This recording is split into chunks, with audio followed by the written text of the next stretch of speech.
Hello friends, welcome back to my channel. Friends, आज का जो हम टॉपिक डिस्कस करने वाले हैं वो है directive principle and state policies.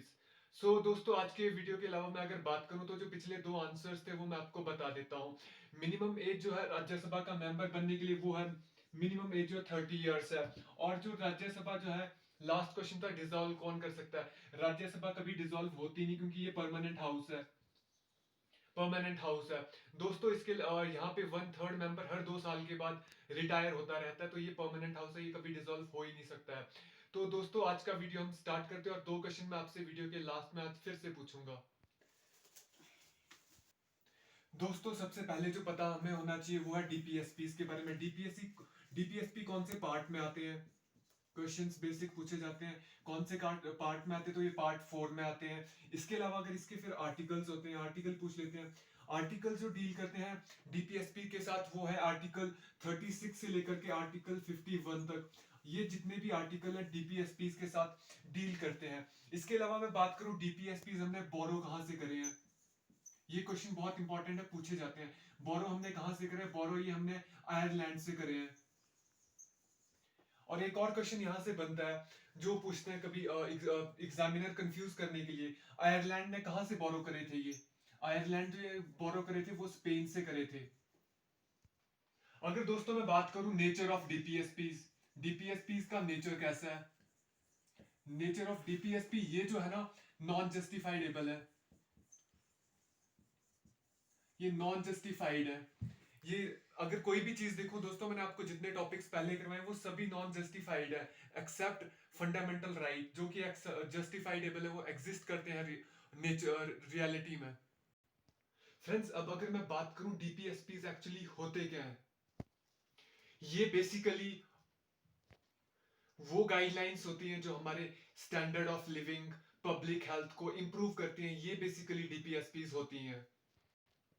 ये friends, DPSPs are basic guidelines to raise the standard of living and improve public health etcetera वगैरह। दोस्तों, इसके अलावा अगर मैं बात करूं किसी भी सिटीजन को अगर डीपीएसपीज के थ्रू या तो लॉस होता है या फिर प्रॉफिट होता है, आप इसके अगेंस्ट में केस फाइल नहीं करवा सकते। ये डीपीएसपीज में मेंशन्ड है और ये चीज आपको पता होनी चाहिए। If any citizen do not get any benefit or even any kind of loss, they cannot file case against it. इसके अलावा दोस्तों मैं अगर लास्ट बात करूं कि they are recommendation to the state of in legislature and administrative manner, ये basic सी चीजें जो आपको डीपीएसपीस के बारे में पता होनी चाहिए। ये आप मेंस में लिख भी सकते हो, मेंस के पेपर में या फिर प्री के पेपर में यहां से कई ऑप्शंस एलिमिनेट कर सकते हैं। फ्रेंड्स, अगर मैं बात करूं फंडामेंटल राइट्स जो होते हैं ना, वो ग्रेटर देन डीपीएसपीज होते हैं। ये क्यों? क्योंकि ये जस्टिफाइड करते हैं और ये नॉन जस्टिफाइड होते हैं। नॉन जस्टिफाइड बिकॉज फ्रेंड्स, जो फंडामेंटल राइट है उनको अमेंड किया जा सकता है डीपीएसपीज के लिए। ये जो है पार्लियामेंट ऐसा कर सकता है। ये फ्रेंड्स देख लें, आपकी फंडामेंटल राइट को अमेंड किया जा सकता है डीपीएसपीज के लिए, लेकिन जो मोस्ट इंपॉर्टेंट चीज यहाँ पे याद रखने के लिए वो बाय पार्लियामेंट। फ्रेंड्स, अगर मैं अब आपको इसका एक एग्जांपल दूं कि फंडामेंटल राइट को कैसे अमेंड किया जाता है डीपीएसपीस के लिए, तो इसका मैं सबसे पहले आपको एग्जांपल देता हूं। राइट टू एजुकेशन, आपको पता ही होगा राइट टू एजुकेशन हमारा फंडामेंटल राइट है और आर्टिकल 21A के साथ ये डील करता है, बट ये फंडामेंटल राइट है। ये जो फंडामेंटल राइट कब बना? राइट टू एजुकेशन जो था पहले डीपीएसपी था फ्रेंड्स, ये आपको पता होना चाहिए।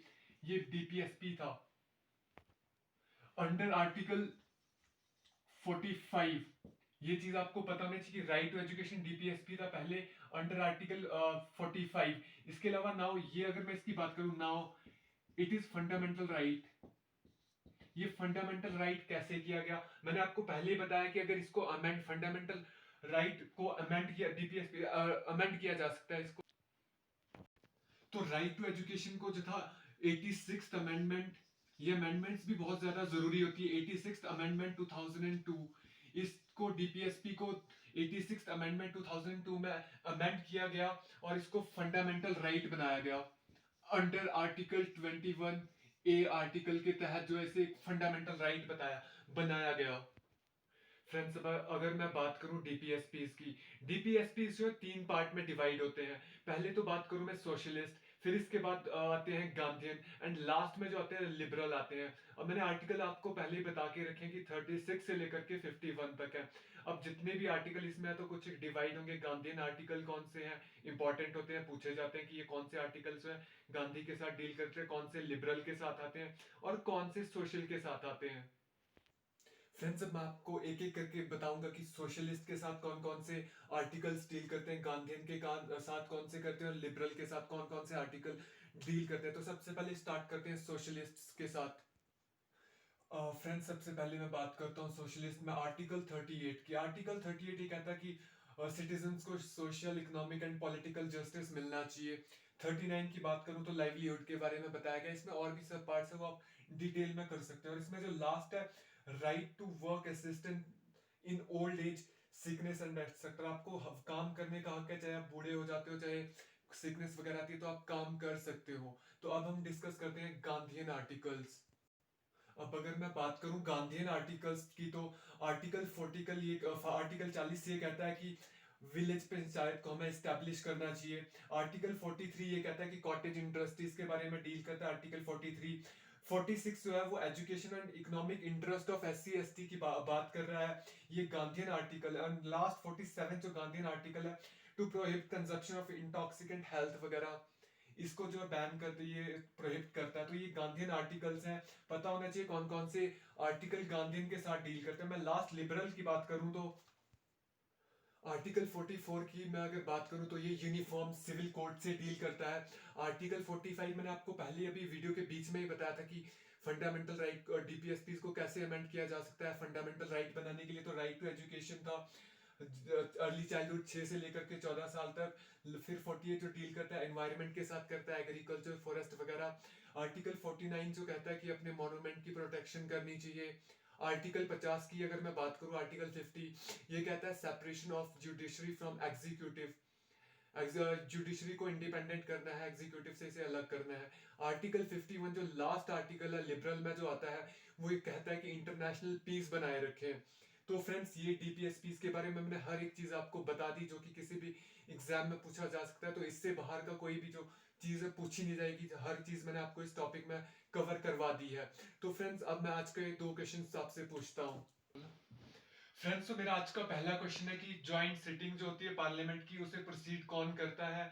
और जॉइंट सिटिंग का अगर आप आर्टिकल मुझे बता सकते हो कौन से आर्टिकल डील करता है जॉइंट सिटिंग के साथ। तो ऑप्शंस मैंने 4 आपको दे रखे हैं, प्रेसिडेंट, स्पीकर, राज्यसभा का चेयरमैन या फिर प्राइम मिनिस्टर।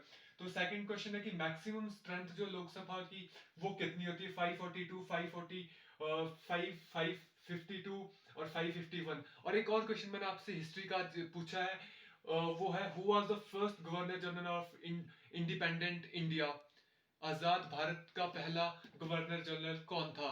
होप वीडियो आज का वीडियो दोस्तों आपको अच्छा लगा हो। Thank you.